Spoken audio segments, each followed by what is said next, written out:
Today's guest is someone who truly redefines what it is to build a business through connection. Virginia Muzquiz, and I hope I said that correctly, is the founder and chief connection officer at Master Connections Connectors Inc. And she's known far and wide as the Referral Diva. With over 20 years of experience helping entrepreneurs, coaches, and consultants turn their relationships into revenue, Virginia's Referral Academy system teaches us how to grow business with ease. No paid ads, no sleazy tactics, just real relationships, which I love. So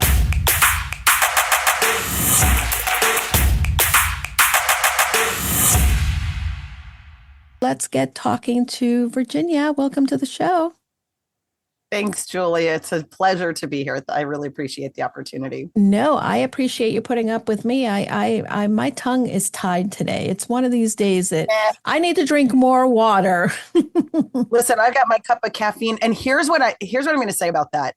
These days, I am more happy to embrace imperfection than ever before, because before we used to strive for perfection to impress and to show that we were professional and blah, blah, blah, right? Well, today, with the advent of AI and the perfection of the images and the perfection, you don't know if you're with a real person or not. No, so thank you. Let's just stumble all over our words, get spinach on our teeth, and have a real conversation that people can know is not two bots. Yeah. So, hey, my friends, don't you just love her already? This is so good. I totally agree with you 100%. And I think that, in this world of entrepreneurship, I actually was having the conversation earlier again, too, about visibility and validation. And I think that that's why people in the entrepreneur space, a lot of times we're looking for that perfection because we want to be validated and we disguise that as visibility. What are your thoughts on that? Right. So the gritty, nitty gritty, ugly truth is nobody cares about you. They only care if you care about them. That's right. 100%. So while you're busy trying to make every hair go in place and make sure there's no lipstick on your teeth and that you're perfect. Like, I don't advocate like being sloppy about your brand or about your image. Right. Yeah. But the reality is we spend a lot of time thinking about ourselves. And once we spend too much time thinking about ourselves, we're losing the game. We're already lost. We're so far behind if we're not really looking at who's listening, who's watching, and what do they want? And do I want to give them what they want? Because that's another piece.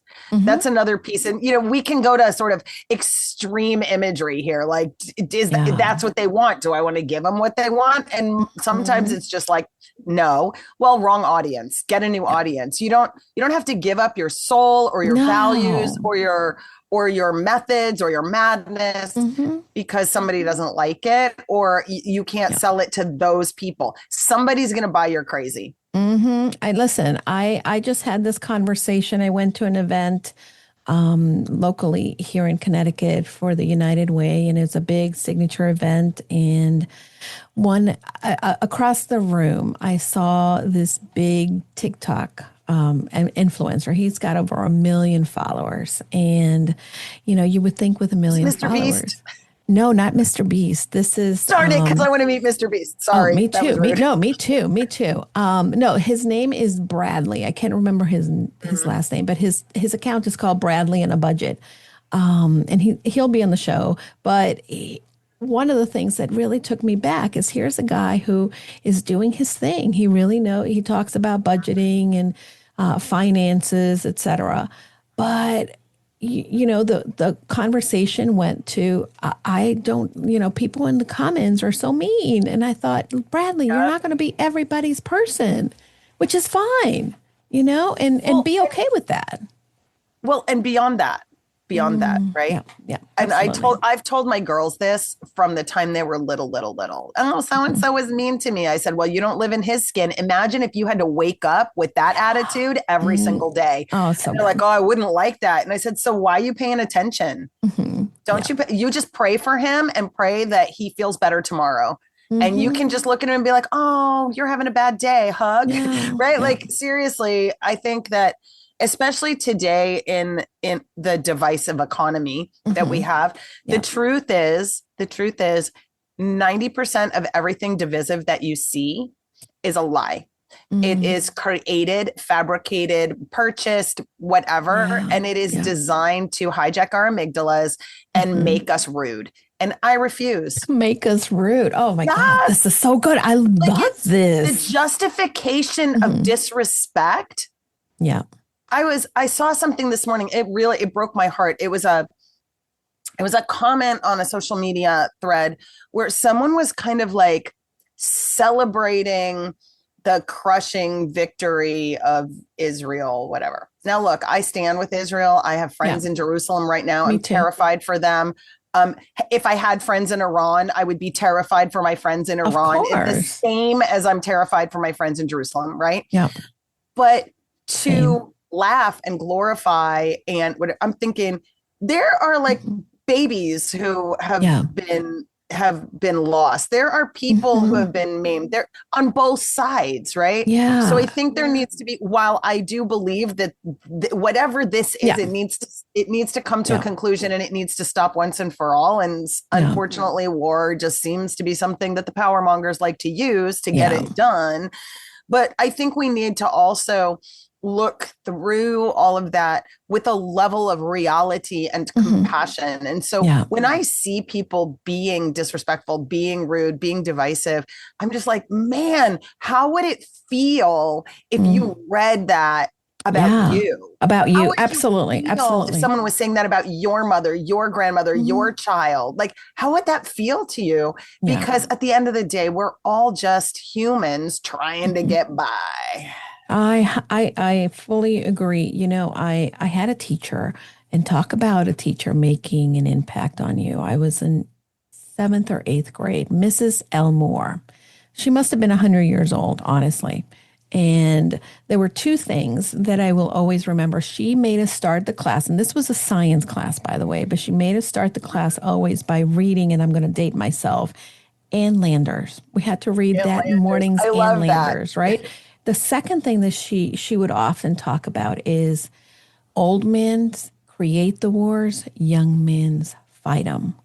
Right. Like, be the person who stands to the old people who are creating the wars, because we don't want to lose the young people who are going to fight them. And that has always stuck with me. And I think that, to your point, we're losing empathy for each other. And, you know, I think that this is why we should be kind. And this is a good start here, Virginia. It is. And, you know, whatever's going on the global stage, I understand that there are things that I don't understand. And I understand that there are reasons to take massively violent actions on both sides. However, that is not our role in the world. No. We are not, if you are in entrepreneurship, you're in the entrepreneurial plane. So if you want to be successful in entrepreneurship, relationships are what create successful entrepreneurs. You look at Sir Richard Branson. I have a friend who was able to go to Necker Island. Ooh, how fun. And he said the one thing that struck him the most about Sir Richard Branson is that he knows the gardeners by name, and they fist bump him when he comes by. Right? Like, these aren't like, my staff. This is Jose, and how's your sister doing, and what's up with the baby, and who graduated, and what about getting them married, and what, like, this is a man in relationship with everyone around him. Yeah. And I think that is where we need to be as entrepreneurs. We need to be building bridges and rebuilding trust and rebuilding relationships where the world is on a destructive path. No, I couldn't agree with you more. When we talk about entrepreneurs, a lot of them know what to do, but they don't believe that they're the kind of person who can succeed at it. And what was your turning point for you in developing a deep sense of self-efficacy? Oh, God. I do that. I do that repeatedly. It's like there's not really a turning point. Yeah. There's been a lot, There's but multiple, right? Yeah. Okay. oh my You're gosh, with right? me. It's like a journey. It's just a journey. So the big one was 3.5 years ago. I found myself, actually about 4 years ago this time, I found myself um, losing muscle coordination and losing muscle strength. And by mid January of 2022, I spiked a horrible fever and had neuropathy over 90% of my body. Oh my And goodness, I Virginia. couldn't eat, I couldn't sleep, I couldn't Wow. bathe myself, I couldn't brush my own teeth. I mean, it was the Mm. most god awful thing. And the hospitals just kept turning me away and kept turning me away and saying, "Oh, you're just a drug seeking COVID patient, whatever." And Wow. yeah, it was really horrifying. And when I came out of that, I went and followed up, and I went to doctors, and they just all looked at me and was like, "Well, welcome to your new normal." And I was like, You're ah! kidding me. Yeah, like I was just like, I am 57 years old, and Mhm. no. And I remember saying, it was probably the fourth doctor I saw. And I just looked at her and I said, "Look, I mean, no disrespect, sweetie. You've been through a Mhm. lot. Remember, this is the Yeah. tail end of COVID. I mean, Right. they've been in PPE, and they've been Right. fighting, and people are dying right and left. And it's been a Hmm. complete show, and they're getting vaccines they don't want. And like all of this Hmm. stuff is going. So they're exhausted.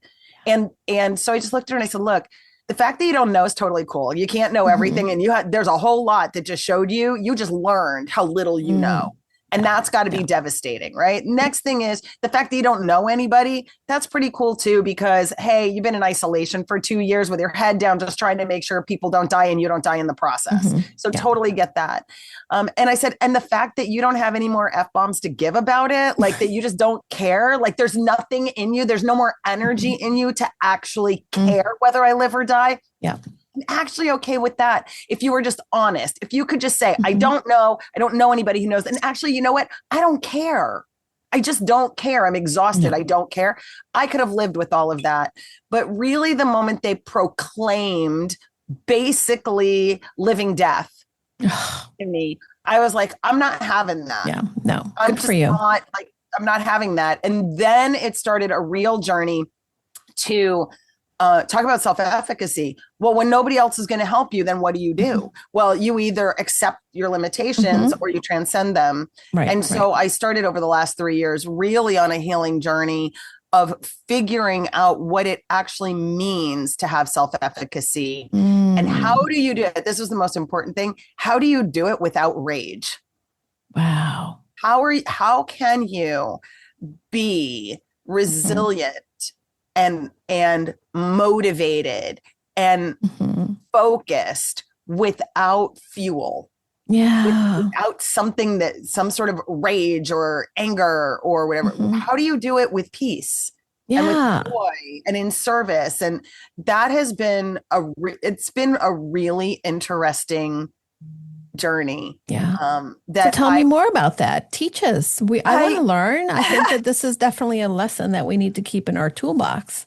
Yes. Well, I'm not going to lie. I did it assisted with sacred plant medicine because that was the one I tried Yeah. therapy and all these other things. And Yeah. one of the things that's really interesting about plant medicines when done well and done Hmm. in my opinion, this is my own opinion, in an ancestral, indigenous, sacred environment, Hmm.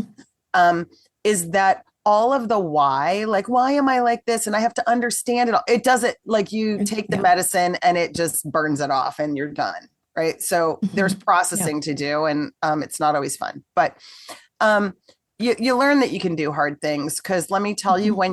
when you ingest a whole bunch of DMT, you're just going where you're going. Yeah. It's sort of like labor, right? Yeah. Like when Yeah. you go into labor, your body's just going to do what your body's going to do, and Yeah. you're along for the ride. And that's that. And you're Mhm. going to do a hard thing. And you can't be like, I'm sorry, I'm backing out. I'm not having, push No, it back in. I'm you not can't having this say child, right? Like you can't say that. you're having it one way or another. Right. And so You're in it. those journeys are a little bit like that. And they can be rather Hmm. daunting Hmm. inside them. But when you come out on the back end, you're like, Yeah.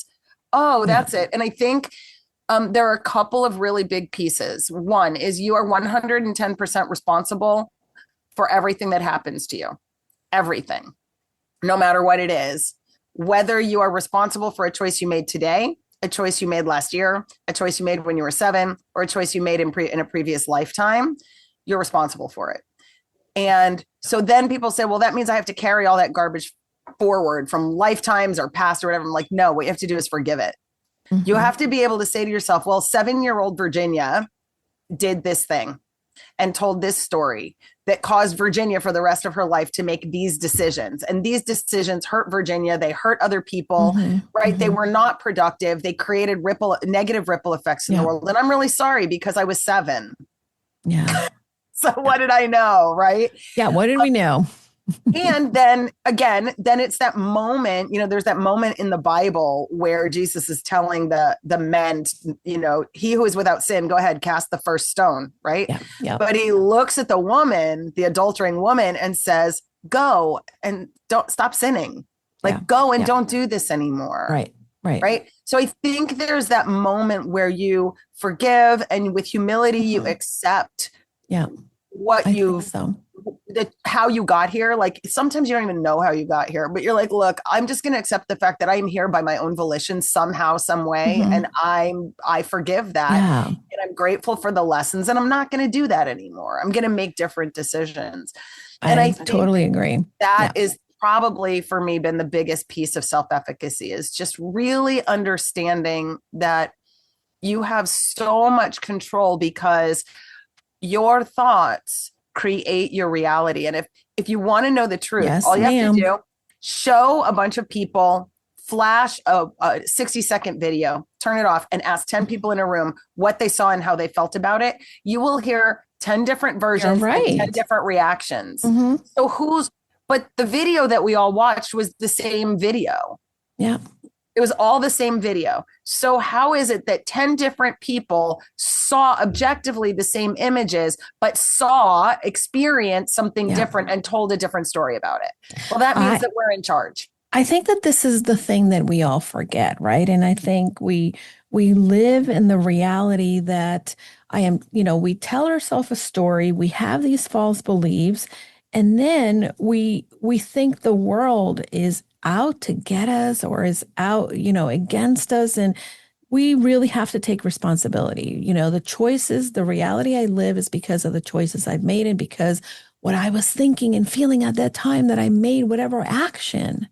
And sometimes as entrepreneurs, it is easier to look outside of ourselves for those answers that we think somebody else should have or to copy something else because we are not enough.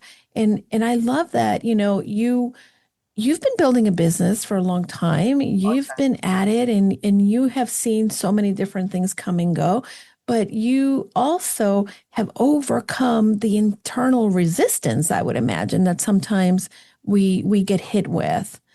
Yeah. Have you ever questioned your ability as an entrepreneur, though? Sure. I mean, who doesn't, right? I'll tell you what, this is hilarious. In April, I called my right hand and I said, I'm done. I'm done. Okay. I'm closing this thing down. I'm sick and tired of it. Super done. Super done. And, he goes, okay, well, tomorrow we'll solve the problems, right? Tomorrow we'll figure out what's going on, right? Because yes, there are just those times when you just have had enough. And so the thought crosses, and what is that thought? That thought is, it's too much. I need a break. Okay. Yeah. But we don't say it's too much. I need a break. We say, I quit. Like, oh, well, isn't that cute? 7-year-old Virginia who didn't get her way. Let's throw the tantrum. Yeah. Like, I'm not, So yeah, absolutely. The key to it all is to understand that your consistency will make you a master. This is such a great story. I love that. So 15 years ago, I opened up my first coaching practice. Okay. I had a friend named April and a friend named Chris.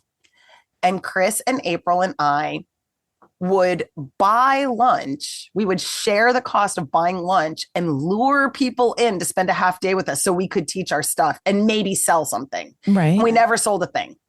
Okay. We spent a lot of money on little dollar rolls and ham sandwiches, but we never sold anything. So Interesting. years go by, years go by.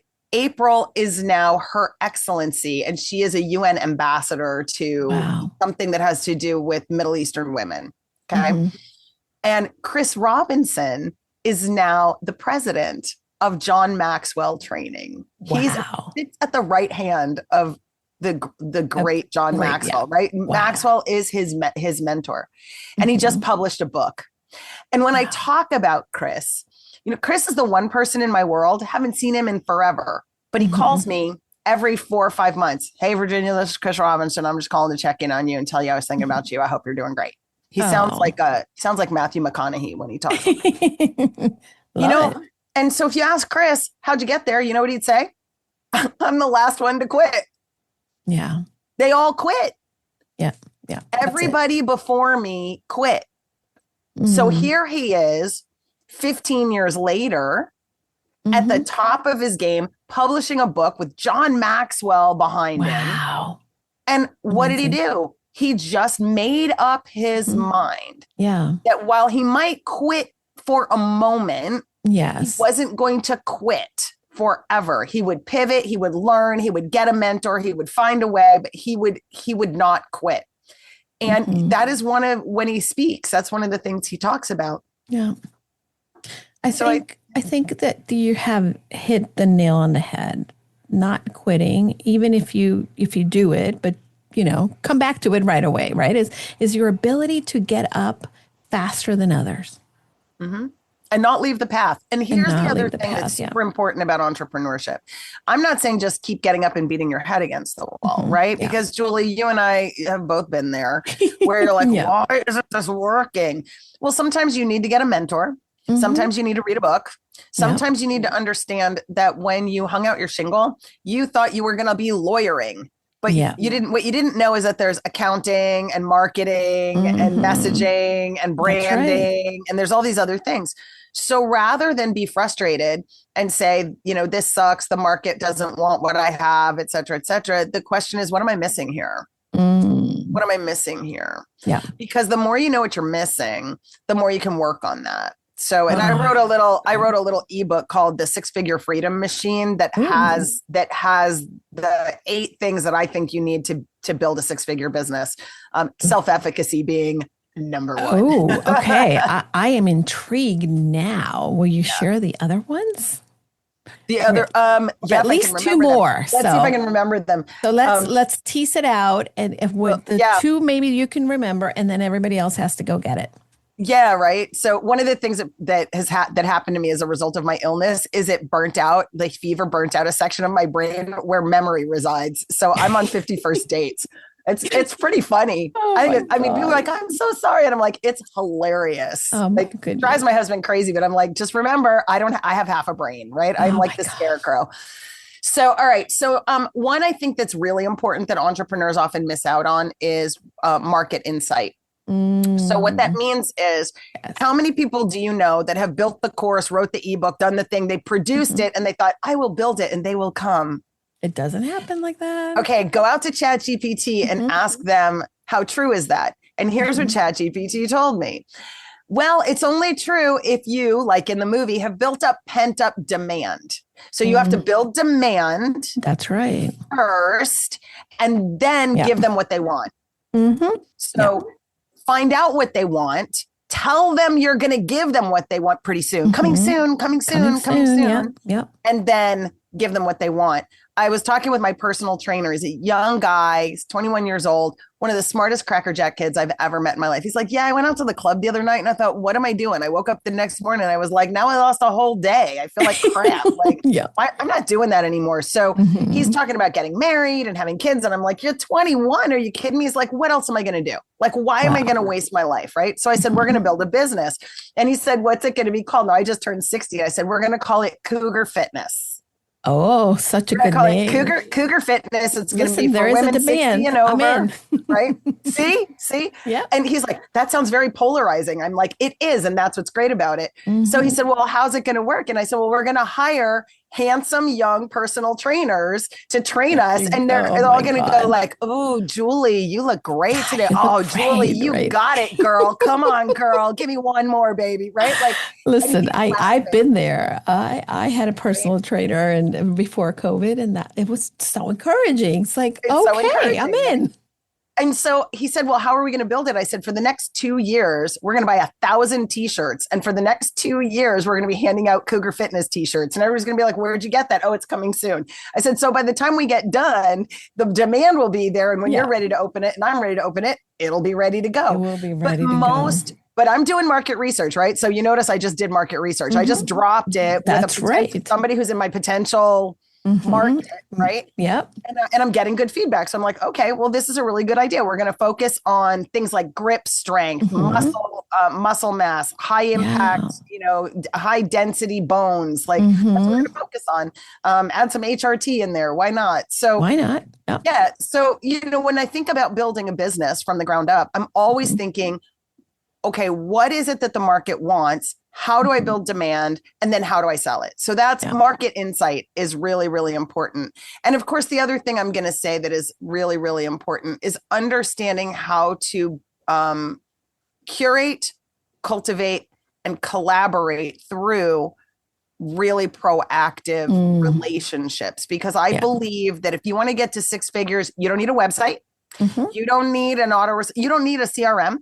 You don't need a lead magnet. You don't need any of that. All you need is a network that brings you a few clients. If you That's got a right. 10K program and that Hmm. somebody brings you 10 clients a year, you have $100,000 business. Why are you Hmm. wasting time with websites and email funnels and all of that other stuff? It It becomes doesn't so make sense. confusing, but I think that, this is exactly one of the reasons that I resonate with the work that you do because for me, even in my corporate career, a lot of the success of the contracts or the relationships was from the people that I knew or the people that they introduced me to.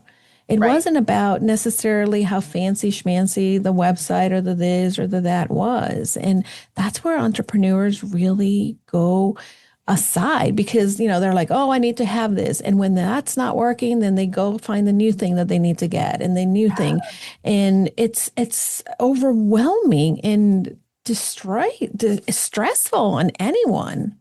Yeah. Yeah. If you've tried 3, 4, 5 tactics and nothing works, it's not the Hmm. tactic. The tactics aren't the problem. No, There are other layers it's of you're the problem, like Taylor Swift says in the song. you know what it is? It really isn't that we aren't the humanly the problem. It's our skill levels and our It's our skill skill sets, level. and Yeah. it's just we don't know what we don't know.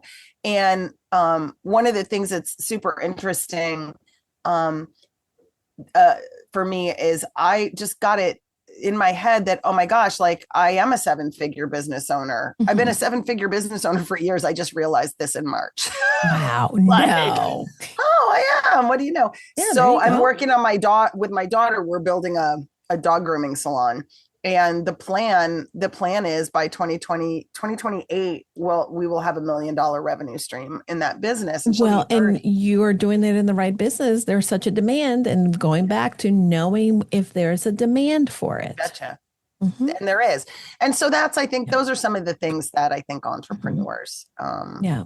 I really. think that that's really one of the things that I see, as a business coach and is coming and seeing talented women just give up Mhm. because the funnel is not working. And yet Right. they are incredibly talented and their relationships, their network can really help them grow in a way that nothing else can really, help. But it's a Right. matter of practicing. And I know that that doesn't come easy. A lot of my clients often also wait for permission before taking big steps. And I would say, what's your advice for women who are waiting for the proof that they can do it, or the Oh boy. permission for that matter? You know, the thing for me, I think that's so important is to really understand that as long as you're making progress every single day, Hmm. Yeah. then then or a step.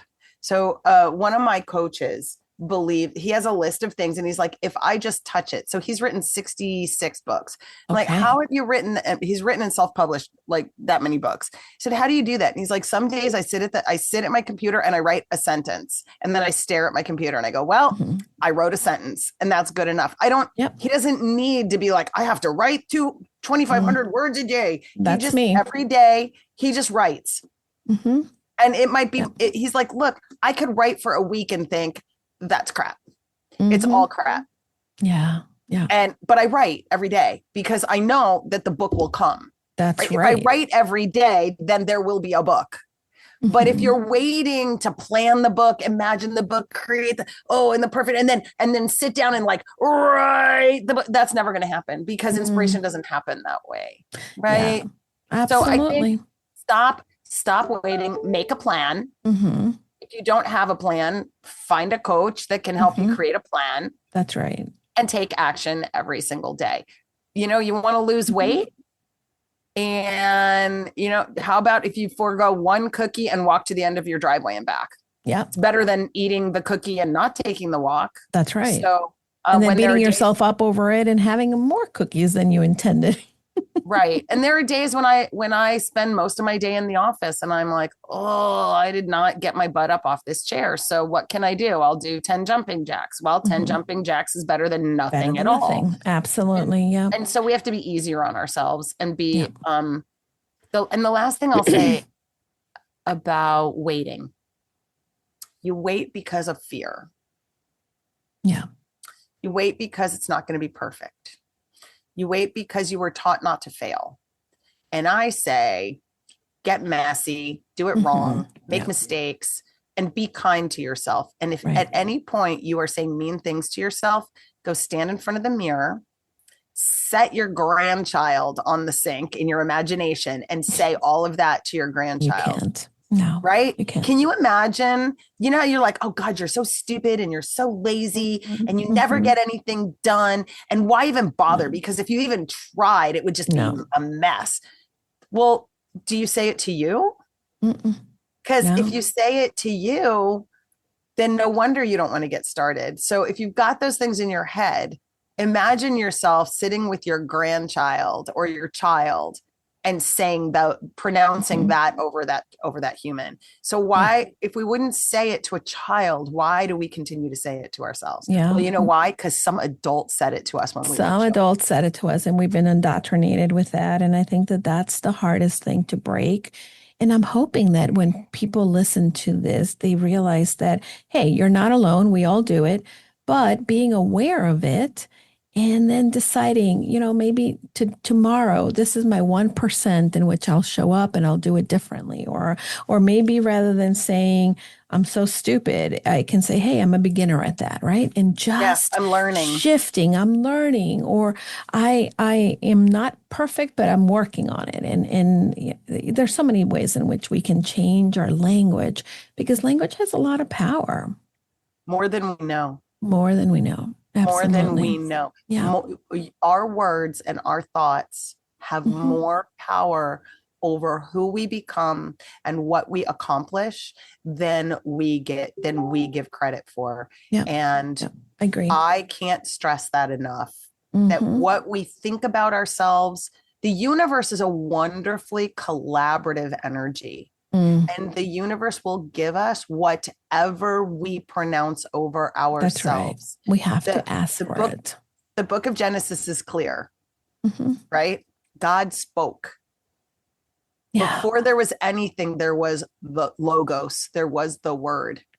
And if we're created in the image and likeness of such a creator, then we are imbued with the power of the word. So be careful about your words. Be careful what you say about yourself. Be careful what you say about others. And that doesn't mean necessarily what comes out of your mouth. Sometimes it's just the voice in your head. Yeah, I agree. So good. Oh my God. This is going to be one of these that I goes into the Hall of Fame for Positive Confidence. Oh, it's so good. You're so sweet. No. And listen, I say it because it's true. So we're talking about words. Break down the idea at Referral Academy and what makes it different from traditional networking or cold outreach. So there's a 5-step system that I walk people through. It's called the Mm-hmm. Referrals on Demand system. And first of all, I offer a 2-year mentorship program. So I refuse to lead you into the illusion that in Mm-hmm. just 6 weeks, you're going to be a master at this, because you're No, not. no, you're right. You're So, not. the first thing we do is we get clear on your goals, clear on your vision. We create the 2-year path. Where is it? What Mm-hmm. is it that you want to, where do you want to be at the end? Because just Mm-hmm. like if you're going on vacation, you want to know where you're going in order to Right. figure out the best route to get there. So that's number one. Number two, we do the market research. So we Mm-hmm. identify the audience, we identify what we're thinking we want to do, and then we're going to talk to the audience and confirm. Once we get that all confirmed, then we create the program and we start making the offer. We fill a founder circle, and then we go out and build what I call a nexus, which is Mm-hmm. the active network. Not all the people that you know, but the people that are active. And I show people how to curate those relationships, let go of the ones that aren't working, pour into the Mm-hmm. ones that are working, and create meaningful collaborations that help you make money. And once we finish that part, then I basically share with people all of the below the waterline tricks and tips Mm-hmm. for becoming a super connector, so Yeah. that you are a person that everyone wants to meet when you walk in the Mm-hmm. room, whether you're taking the stage or not. Mm-hmm. And I think the most unique thing about what I do is there is no one way. So Yeah. if you're a financial advisor, I'm probably not going to suggest that you do a podcast, but a young woman just came to work with me, and she writes survivor stories, stories of trauma and triumph. And Wow. she is a ghostwriter and a publisher for that. So I'm like, podcast all day long. All day long. I'm Yeah. like, why are you going to have conversations off air? Like, Mm-hmm. have the Mm-hmm. conversation Yeah. and say, wow, have you ever thought of writing a book? And Mm-hmm. that's the funnel. Super simple, right? Super simple. And so maybe your way is a challenge, maybe your way is an Mm-hmm. online course, maybe your way is an in-person event. Whatever the way Yeah. is that is in alignment with who you are, those are the ways that we're going to build your business, because there's no one way that you should. The Mm-hmm. only way to do it is to do it in a way that you will do, Yeah. because it Absolutely. feels good. Yeah. Yeah. So, I totally agree. Often entrepreneurs and clients will say, oh, what should I use for email marketing? What do you use for that? What's the best system? And I typically will turn around and say, look, I can tell you what I use, but what I use may not be what you need to use or that'd what be you what right can for you. use. You have to use what's easy for you. And really, that's the thing that trips us up. We're trying to do the thing, Mm-hmm. do it, but doing it with somebody else's steps and somebody else's song, where we have our own rhythm. And that's really one of the things that I wish a lot of people knew. But the biggest also myth that I see for entrepreneurs is that they have this mindset when it comes to networking. Mm-hmm. What is the thing that people get wrong about a referral business? They talk about themselves, and they sell all the time. They sell, sell, sell, sell, sell. Mm-hmm. Yeah. And the key to networking is to be interested Mm-hmm. in other people, and Yeah. to begin to help people with what they want, because Yeah. then you can make an ask. Today, Yep. this happened just this Mm-hmm. weekend. I'm speaking in like 10 minutes on another summit, and I didn't get the swipe copy, and I kept saying, I don't have the swipe copy, I don't know, so Mm-hmm. finally on Saturday I finally get the swipe copy. So, but the summit's today, and I have 0 opt-ins for the summit because I didn't have any swipe copy. So I Right, just right. put out, you know what, this was my email today.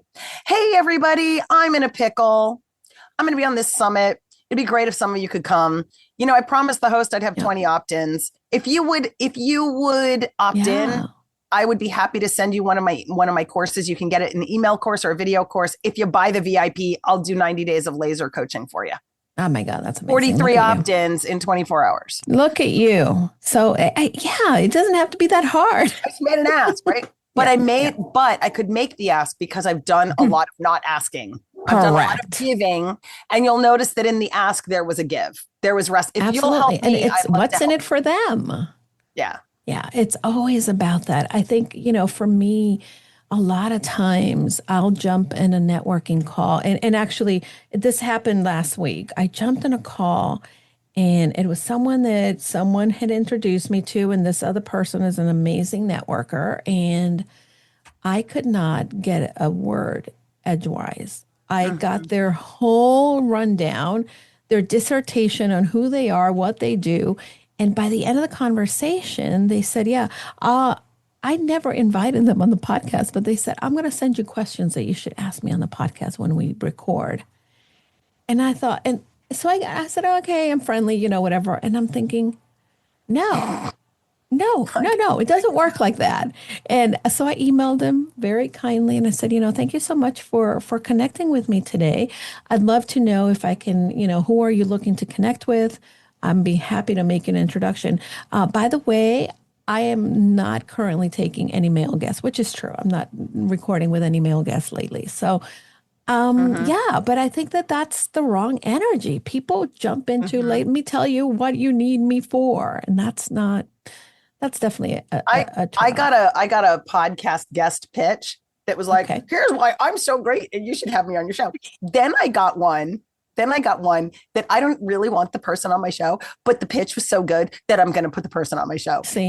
I have to go find it because I'm going to write a blog post about it. But it was like, here, I listened to your episodes. Here's the thing. Here's what I thought was really sexy. Yeah. Here's whatever. Oh. And, you might not think that I'm the right person for your show because of X, Y, and Z, but I'll tell you what, I could tell you about this thing that has to do with your show and whatever. And I was like, man, this is really good because he definitely, what he did was say, this is what I'm going to do for your audience. And this is what I can do for you.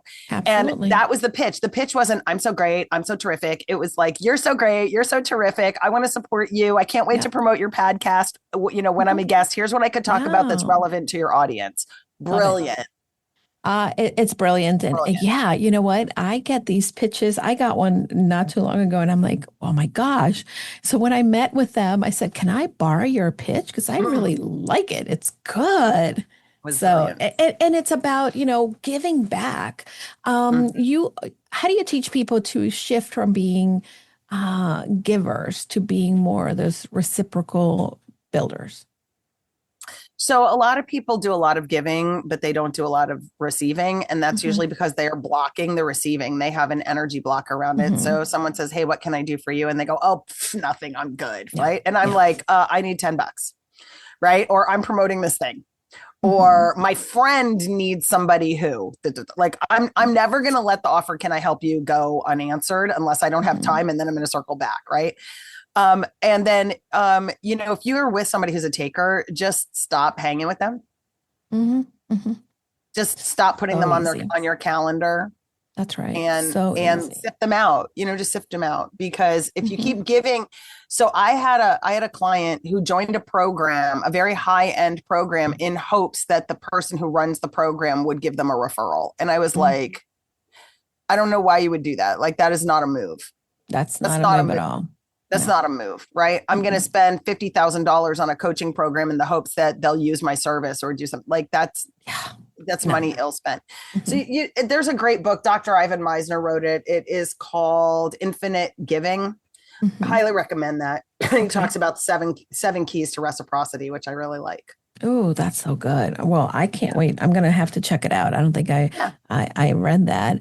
We're nearing the end. I don't know how this happened that, I know, right? It went by so fast, Virginia. You'll need to come on my show and then we'll talk. Oh, yeah, I'd love to. Yeah. Anything that will get me to talk to you again and kind of we can go back and forth on this. I'd love it. So that would be amazing. You have so many different things. You're doing magical work in when it comes to the mindset, but really helping others really become the people that others want to refer. And I think that that's a gift. Thank you.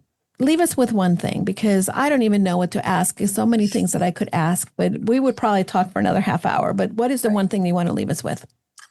Number one, connect with me on LinkedIn, because that's the easiest way. And if you want my 6-figure freedom machine, just go to LinkedIn. Let me know you were in Julie's audience listening to the show, and I'll be happy to send it over to you. So that's number one. But number two, I think the last thing I would say is be kind.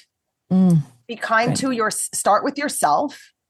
Mm-hmm. Right? The mandate is love others as you would love yourself. I have a Yeah. friend who says sometimes, he goes, sometimes I look at people and go, thank you for breaking the commandments. Right? Because I don't think you love you very much. And if Oh you my loved me gosh. the way you love you, I wouldn't want Mhm. you as my friend. Right? Yeah. Yeah. So be kind to yourself, Beautiful. be kind with your words, be kind with your actions, be kind with your energy, Hmm. and do the work. Do the work. Do the work. Well, amazing. Thank you so much for your wisdom. Thank you so much for the great conversation. Let's keep it going. Thanks, And Julie. my friends, keep it going with Virginia as well. Go to LinkedIn, and her profile is linkedin.com and /in/ Virginia Muzquiz. And that is Muzquiz. And Yes. she's a referral diva. So make sure that you get on her calendar and chat with her and just create new relationships, my friends, because relationships, we need them and we want them. And loneliness can be detrimental to not only our health, our business, but this world. So until next time, thank you, Virginia. Thank you, my friends. Go confidently in the direction of your dreams.